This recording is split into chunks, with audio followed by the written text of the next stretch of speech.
Maraming haka-haka at maraming nagsasabi na ang punong ito ay tinitirhan ng malaking kapre.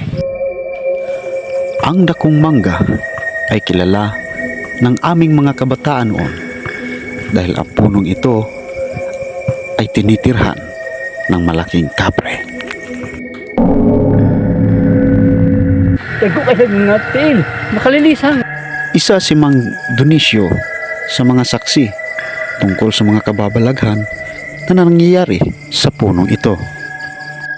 Ika niya, hindi lang daw kapre ang nakatira dito sa puno, kundi meron ding white lady. Kaya kinausap ko siya kung totoo nga ba ang mga haka-haka.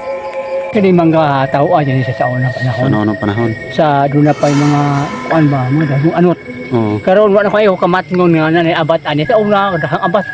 Unsa nga klaseng abat do? Kanang mga puti kayo bitaw kay sila nga taas ay tao. Musangko tumoy ang ulo. Ang tail pum abot pa diha. Tago kasi mga tail.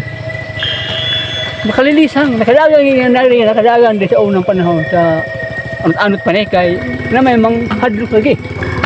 Kanang mga abat-abat nga mga engkanto nga dagkong tao.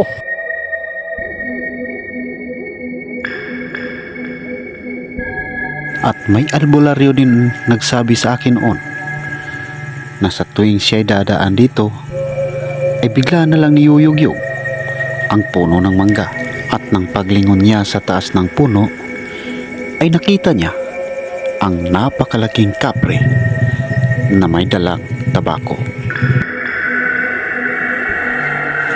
Kung ikaw ang tatanungin, kaya mo bang dumaan sa punong ito tuwing gabi?